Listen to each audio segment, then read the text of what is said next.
BNP এমন এক বিরল উদাহরণ যারা ক্ষমতায় আসার আগেই ক্ষমতা লোভী দখলদারদের মতো আচরণ শুরু করে দিচ্ছে। এটাই তাদের সবচেয়ে বড় রাজনৈতিক আত্মঘাতী ভুল। একটা ঝালমুড়িওয়ালার দোকানের উপরে পাঁচটা বিএনপির গ্রুপ ঝাঁপায় পড়ে। ওরা 5 গ্রুপ সাদা শেষে তো ওরা মারামারি করে আমার উপরে জাল উঠেছে। Munda group, Kamal group, Selim group, আরো 2টা গ্রুপের নাম জানি না।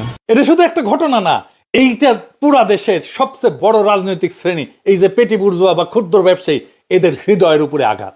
যেই শ্রেণী বাজার চালায়, নগদ অর্থনীতি চালায়, তথ্য ছড়ায়, জনমত তৈরি করে, আন্দোলন শুরু করে, আন্দোলন গরম রাখে, আন্দোলন ধরে রাখে, তাদের উপরে জুলুম করা মানে নিজেই নিজের কফিনে পেরেক ঠোকা।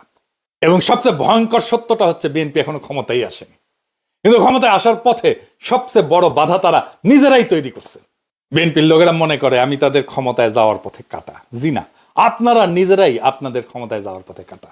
ইতিহাস বলে যেই দল এই ক্ষুদ্র ব্যবসায়ীদের উপরে অত্যাচার করে তারা কখনোই সমাজের বৈধতা পায় না, কারণ বাজারের ছবি সবচেয়ে দ্রুত রাজনৈতিক রায় হয়ে যায়। মিশরের মোবারক, তিউনিসিয়ার বেন আলী, পাকিস্তানের MQM, ফিলিপাইনের মার্কোস, এমনকি বাংলাদেশের হাসিনা, তাদের পতনের শুরু হয়েছিল ঠিক এইখান থেকেই। ক্ষুদ্র ব্যবসায়ীর উপরে জুলুম এটাই পৃথিবীর সবচেয়ে কঠিন রাজনৈতিক সূত্র। বাজারকে শত্রু বানায় কোনো দল ক্ষমতায় আসে না, বাজারকে অপমান করে কোনো দল ক্ষমতায় টিকে থাকতে পারে না। এবং বিএনপি আজ সেই রেড লাইনটা অতিক্রম করে ফেলছে।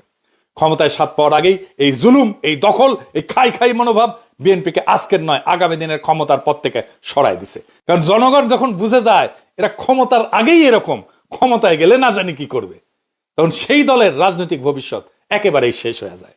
বিএনপি এখনো ক্ষমতায় আসেনি, আর এই ক্ষুদ্র ব্যবসায়ীদের উপরে অত্যাচার তাদের আর কোনোদিনই ক্ষমতায় আসতে দেবে না।